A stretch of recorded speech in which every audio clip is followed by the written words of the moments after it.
बिस्मिल्लाहिर्रहमानिर्रहीम। आज़ाद सोच के साथ मैं हूँ सुज़ैन जहान खान और मेरे साथ मौजूद हैं हसनात साहिब। हसनात साहिब कैसे हैं आप? जी अल्लाह का शुक्र।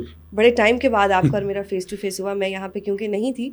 बड़ी इंटरेस्टिंग खबरें डेवलप हुई हैं, पिछले शो में भी डिस्कस की हैं, लेकिन अब मैं आपसे भी आपकी राय जानना चाहती हूँ कि जो जुडिशल कमीशन है, इसकी जो कंपोजिशन है, उसमें भी कहीं ना कहीं थोड़ा सा इशू आ रहा है। जैसे कि बिलावल साहिब फरमाते हैं कि जी 2 सीटें उनको मिलनी चाहिए, दोनों जो है, जिसमें बिलावल साहिब ने अपना नाम दिया और दूसरा नाम गालिबन जो है वो नाइक साहब का है।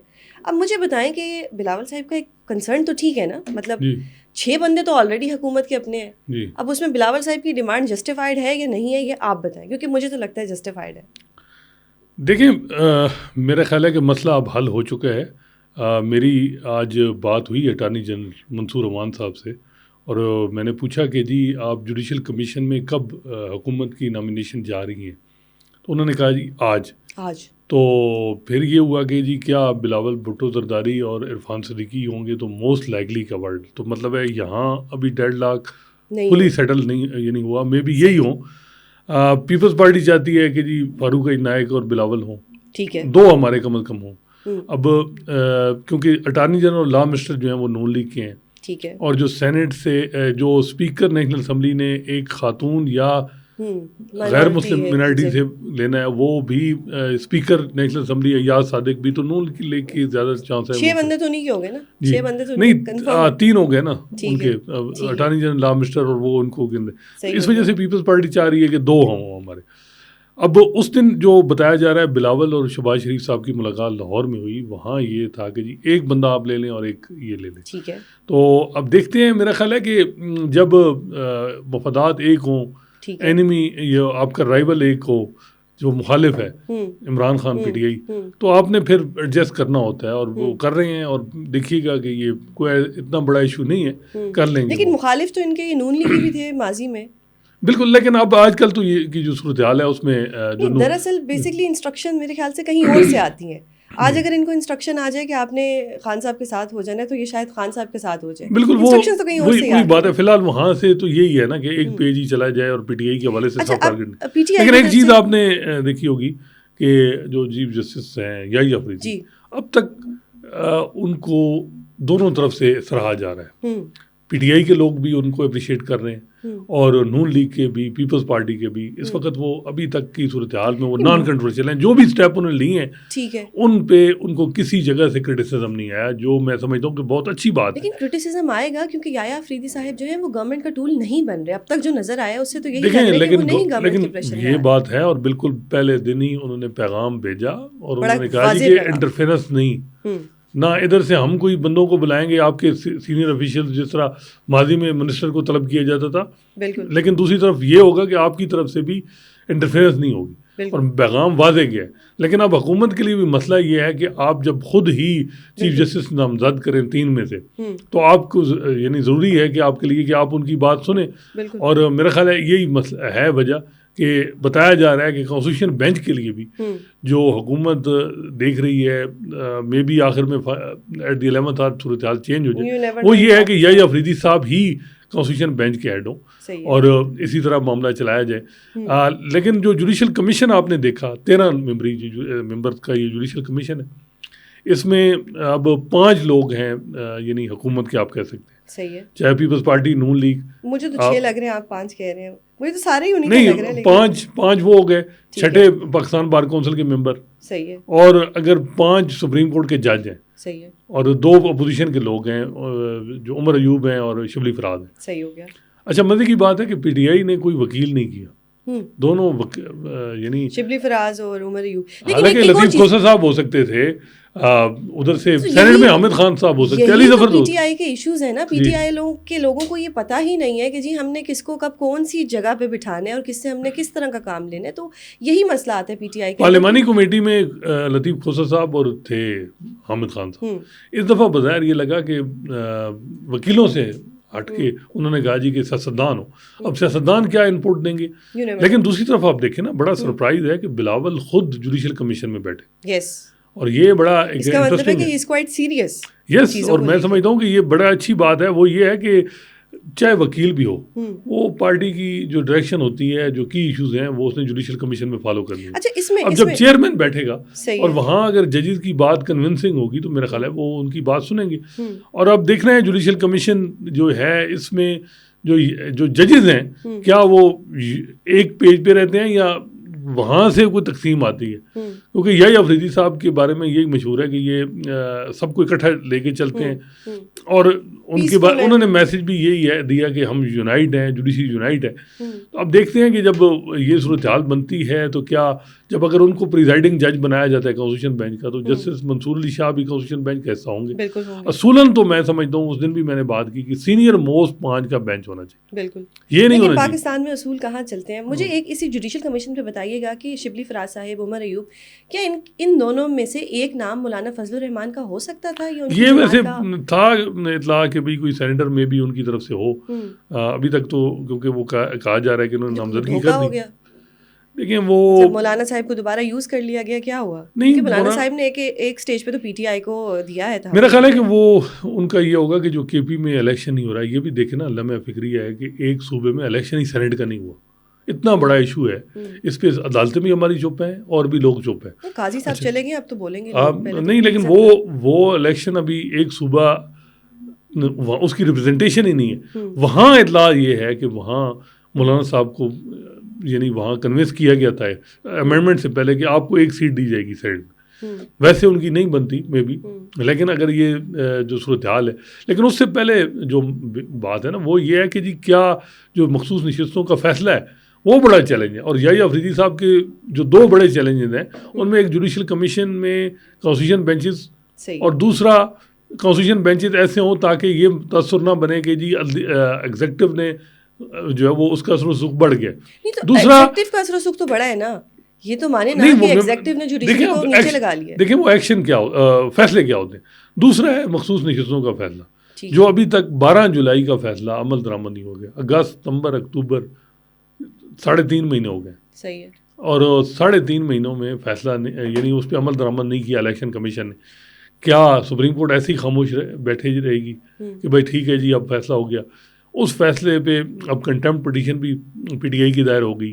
तो अब देखना है कि वो मखसूस नशिस्तों का जो फैसला है वो कब अमल दरामद पे सुप्रीम कोर्ट क्या कोई प्रोसीडिंग इनिशिएट करती है, क्योंकि ये है कि वो उसके लिए कॉन्स्टिट्यूशन बेंच में मामला नहीं जाना, वो बेंच आपने जो चीफ जस्टिस साहब ने कमेटी ने बनाना है। अब देखना है कि क्या करते हैं। सही हो गया। एक और चीज़ बताइएगा कि सिंध हाई कोर्ट में जो 26वीं आईनी तरमीम है, इसके ऊपर उन्होंने कोई पटिशन दायर कर दी है, तो ये क्या सिंध हाई कोर्ट इसके ऊपर कोई स्टांस ले सकता है? देखिए मेरी मुख्तलिफ वकला से जो सिंध में जो है वो इस हवाले से एक्टिव हैं, वो उनसे बात हुई है, वो बड़ा क्लियर कह रहे हैं कि जी कोई नहीं, ये कोई उस वक्त सुबह का टाइम था, कोर्ट रूम भरा हुआ था। सही है। तो जो है वो वकील जो है वो आर्गूमेंट अब उसमें डिसमिस करते तो वो भी एक मैसेज अच्छा ना जाता। चीफ जस्टिस खुद थे शफी सदीकी साहब, तो उन्होंने नोटिस कर दिया और 2 हफ्ते के लिए केस एडजर्न कर दिया। पॉइंट उन्होंने अच्छे रेज किए हैं, चाहे वो रावलपिंडी बार एसोसिएशन का फैसला है जिसमें है कि अगर कोई कॉन्स्टिट्यूशन अमेंडमेंट भी इंडिपेंडेंस ऑफ जुडिशरी को वायलेट कर रही है तो आप स्ट्राइक डाउन कर सकते हैं। इसके अलावा और भी, तो अब ये है कि वो नोटिस उन्होंने कर दिए हैं, लेकिन मेरा ख्याल है कि और मेरी जो असेसमेंट है कि कॉन्स्टिट्यूशन अमेंडमेंट तो पाकिस्तान में सुप्रीम कोर्ट ने स्ट्राइक डाउन नहीं की अभी तक। तो हाई कोर्ट कैसे सिंध हाई कोर्ट कर सकती है? 2 जजेस। और इसमें मुझे लग रहा है कि बस ये टाइम पर एक ये है। दूसरी तरफ कुछ लोग इस चीज़ में शक कर रहे हैं कि जी जब हाई कोर्ट में मामला सबजुडिस होगा तो हुकूमत कहेगी देखें जी मामला अभी तो हाई कोर्ट में है।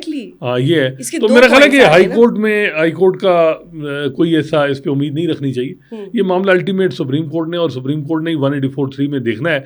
अब देखते हैं कब देखते हैं। वैसे इतलात ये हैं कि इतनी जल्दी ना हाई कोर्ट करेगी ना सुप्रीम कोर्ट करेगी। सुप्रीम कोर्ट कम से कम सुप्रीम कोर्ट को भी अंदाज़ा है कि फ़िलहाल जो उनके मुखालिफ फोर्सेस हैं, चाहे वो सियासी हैं चाहे और हैं, वो यूनाइट हैं। उनमें जब तक दराड़ नहीं पड़ेगी अल्दिया की दाल नहीं गलेगी। सही है।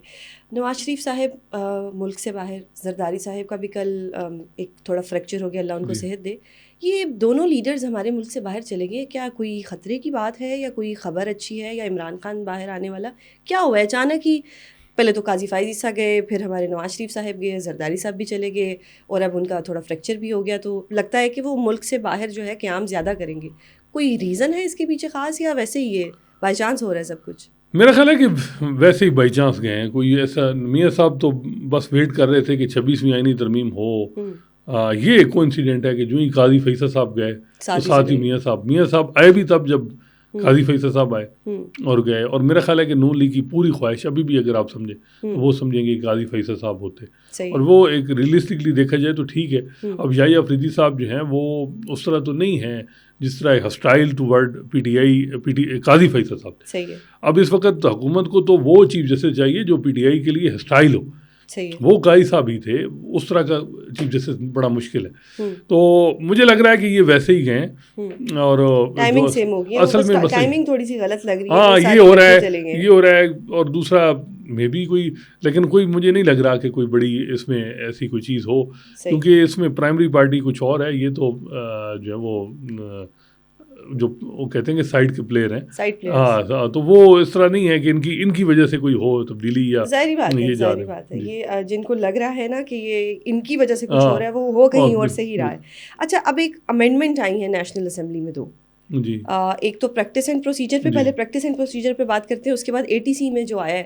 एटीसी का जो मुझे लगा है वो ये लगा कि अगर आप मिलिट्री कोर्ट्स में नहीं कर सकते इमरान खान को या उनके लोग, तो एटीसी में चलो चेंजेस ले आओ कि 26वीं तरमीम में मिलिट्री कोर्ट्स तो नहीं आए, शायद 27वीं में आ जाए, लेकिन फिलहाल एटीसी की जो एक शुद्धनी है वो लगा दी गई है कि जी एटीसी कोर्ट के अंदर जो भी कोई नई पेशरफ्त होने वाली, इस पर मुझे कुछ असिस्ट कर दें आप।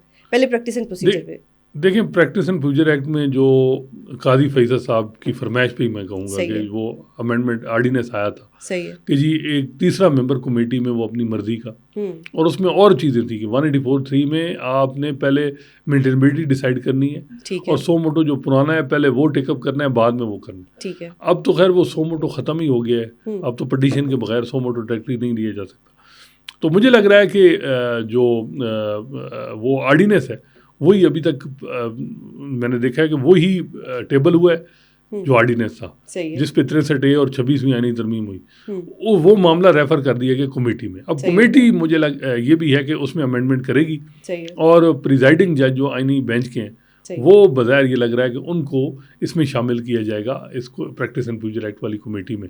लेकिन अभी मामला कमेटी को चला गया। जजेस की तादाद बढ़ाने वाला जो बिल था आज एक्सपेक्ट किया जा रहा था कि पेश होगा, वो नहीं हुआ। वो मामला कहते हैं जी डेडलॉक है, आप पत्नी डेडलॉक सियासी जमातों में है, 17 से 23 नहीं होंगे। जी नहीं, अभी तक मामला चला गया, कोई पता नहीं, यहाँ ऑर्डिनेंस भी आ जाते हैं, अगले हफ्ते में भी आ जाए, 8 घंटे में आ जाते हैं। हाँ बिल्कुल। तो ये है कि आपने एक चीज़ नोट की कि ये जो हुकूमत है इसने जब भी इनको कोई मसला आता है हल्दिया के वाले से, ये लेजिस्लेशन ले आते हैं पार्लियामेंट का इस्तेमाल करके, जी पार्लियामेंट के पास, और फिर उनके हाथ पांव बांध दिए जाते हैं। सबसे पहले प्रैक्टिस एंड प्रोसीजर आया, फिर रिव्यू में एक्ट में तब्दीली आई कि रिव्यू में जज ज़्यादा हो जाएं, और वो अमेंडमेंट तो स्ट्राइक डाउन हुई थी।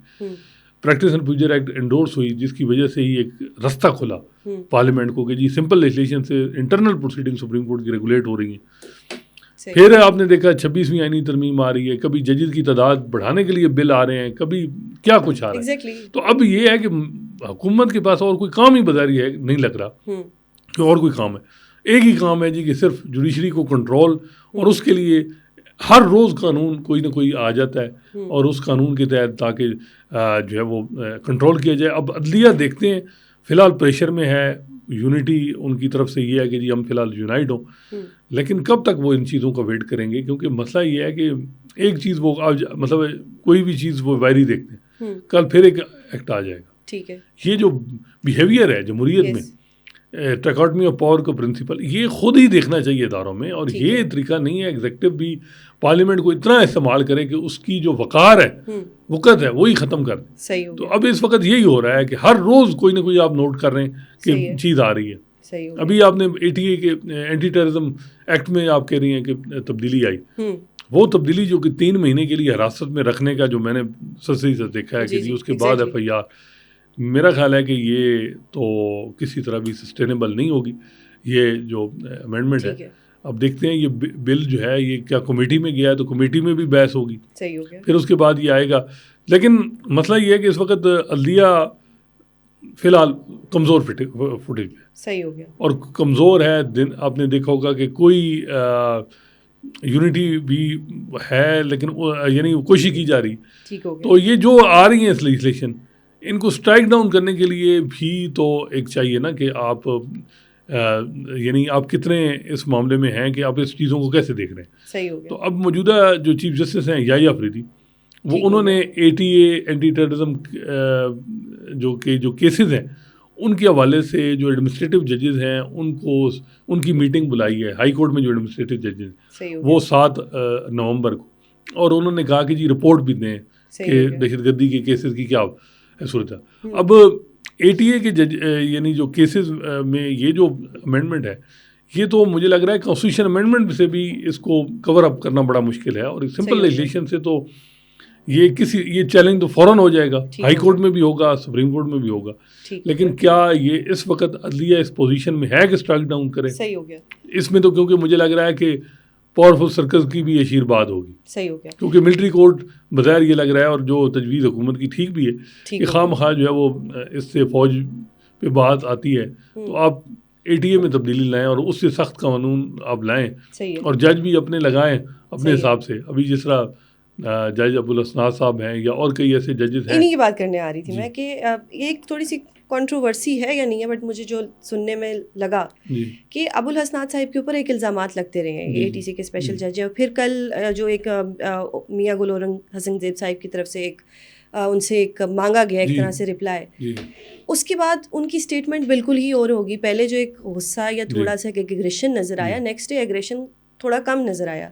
तो क्या ये जो अबुल हसनात साहिब हैं ये दूसरे काजी फाइज ईसा साहिब हैं कि जिनकी बात को माना जाएगा और जिनको बहुत ही इज्जत की निगाह से देखा जाएगा, या ये इतने पावरफुल हैं कि एक दिन पहले एक जज साहिब इनके बारे में कुछ थोड़ा एग्रेशन दिखा रहे हैं, नेक्स्ट डे वो खुद क्लैरिफिकेशन दे रहे हैं? मेरा ख्याल है कि उस दिन रिमार्क्स ऐसे मियां गुल साहब को नहीं देने चाहिए थे। अच्छा, मुझे लगता है, हाँ मुझे लगता है कि रियलाइजेशन हो गई, क्योंकि ये एडमिनिस्ट्रेटिवली एक्ट किया जाता है। ठीक है, और वो रिमार्क्स चले अगर आपने दे दिए हैं तो अगले दिन आपने इतनी माजरत भी नहीं करनी चाहिए थी। वो ऐसे तसुर ये बना है कि आप कोई चीफ जस्टिस की दौड़ में है इस्लामाबाद हाई कोर्ट, ठीक है, वहाँ भी चीफ जस्टिस अब चेंज होना है, जहरी बात है। आमिर फारूक साहब को कब से कहा यानी कि ऊपर लेके जाना है सुप्रीम कोर्ट, तो वहाँ ये है कि जी मियां गुल हसन फेवरेट है, मोहसिन कैनी साहब को नाम। तो ये ऐसा तो नहीं कि कोई इंस्ट्रक्शंस आई थी कि आपने क्या करना? नहीं, इंस्ट्रक्शन नहीं होगी, लेकिन किसी ने दोस्त ने कहा होगा कि यार ये प्रेफरली बेहतर होता है कि आप ना कहते ये बात। तो एक जज के लिए अगर देखे वो तो ज़्यादा प्रोमिनेंट, हाँ वो किया है। देखें वो चीज़ जो आई है ना कि उनका जी कि उन्होंने रिमांड वो उनकी सेटिसाइड किया, जो फैसला उनका था वो सेटिसाइड किया, जो उन्होंने रिमार्क्स दिए वो उनके पास साइफर केस में मेरा ख्याल है डिटेल जजमेंट अभी तक नहीं आई, ठीक है, उसमें लिख देते बजाय इसके कि यहाँ करते, तो ये मुनासिब नहीं है। बाकी ज़ाहिर बात है वो जज साहब जो हैं वो फेवरेट तो हैं और हर जगह वो हैं। बेहतर है कि जब भी इस तरह की चीज़ हो तो उसको फाइल वर्क कंप्लीट होना चाहिए बजाय इसकी रिमार्क कि जो फेवरेट जजेस होते हैं वो फिर बाद में अगर मुल्क से बाहर जाते हैं तो उनको बड़ी लान तान और बड़ी गंदी गालियाँ, हमारे यहाँ पे तो चले हम कोई नहीं गालियों को इतना देते, लेकिन जिस वक्त ये लोग बाहर के मुल्क जाते हैं, जब ये रिटायर हो जाते हैं या किसी भी तरह से, तो आगे से इनका वेलकम हो रहा होता है, क्योंकि पाकिस्तान में तो ये हम लोगों को रेस्ट करा दें, बाहर जाके तो ये कुछ नहीं कर सकते। तो इनकी फिर क्या एक, या तो गवर्नमेंट इनकी लाइफ टाइम सिक्योरिटी लेना कि जी हम आपको बाहर के मुल्क में भी किसी को आपको लानते नहीं देने देंगे, जैसा कि अभी माजी में कुछ दिन पहले काजी साहब के साथ हुआ, उनकी गाड़ी पे किस तरह से एक तरह से लानते ही दी गई। तो बताएं फिर इनको क्या फ़ायदा? देखिए मेरा ख्याल है कि वो रवैया भी मुनासिब नहीं था। वैसे आप करें प्रोटेस्ट जो भी ठीक हो गया, लेकिन एक चीज़ जो जजेस को भी देखनी चाहिए कि वो जब इस्तेमाल होते हैं उस वक्त उनको समझ नहीं आती, उस वक्त इक़्तिदार होता है। बिल्कुल, इफ्तिखार जो साहब नून लीग ने काफ़ी उनको इस्तेमाल 2009 से 13 किया, बाद में किसी ने सदर भी नहीं लगाया कभी, फिर गुस्से में उनके खिलाफ प्रेस कॉन्फ्रेंस कर दी। साकिब निसार PTI के लिए क्या कुछ नहीं किया, तो PTI ने भी उनको आर्बिट्रेशन भी नहीं दी, इवन शेख अजमत साहब को दे दी, उनको नहीं। वो तो ये काजी फैसल साहब ने इस निज़ाम के लिए क्या कुछ नहीं किया। मैं समझता हूँ कि ये निज़ाम जो 1 साल चला है इसमें काजी साहब का रोल है। अब जो प्रॉब्लम आ रही है वो यही है कि अभी तो याहिया अफरीदी साहब खामोशी है, और खामोशी से थोड़ा इनको भी खौफ है कि जी जब ये खामोशी है तो क्या है, पक क्या रहा है अंदर। तो अदलिया में भी ये हो रहा है कि जी खामोशी फ़िलहाल हमें वेट करना चाहिए। एक राय है कि करना तो है हमने, वेट करना चाहिए, कुछ कहते हैं नहीं अभी ही इस मामले में, तो फ़िलहाल वहाँ काजी साहब ने जो किया है इस निज़ाम के लिए, अब वो ये है ना कि अगर उसके साथ इदारे नहीं खड़े होंगे, हुकूमत नहीं खड़ी होगी, तो कल कोई जज भी फिर साथ नहीं खड़ा होगा, वो कहेगा जी नहीं।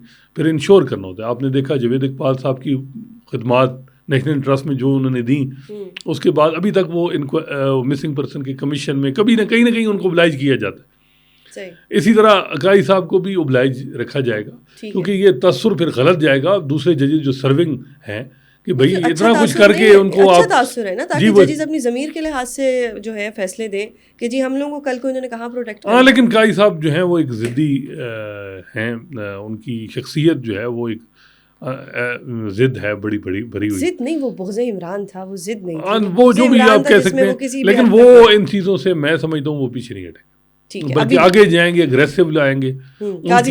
उनके रवैये में मजीद हॉस्टिलिटी आएगी। बट अभी तो उनका किसी भी रवैये में आना या कुछ भी करना, क्या पता वो कहेंगे कि जी मुझे वो असाइनमेंट दे दें, कोई चीज़ दे दें ताकि मैं मजीद उनसे नंबर आजमा और कितना वो अपने आप को यहाँ करेंगे नहीं वो। लेकिन आप कहें ना कि जी इन चीज़ों का उनको असर पड़ा होगा, मैं जितना काई साहब को समझाऊँ 2016 नहीं असर पड़ा होगा।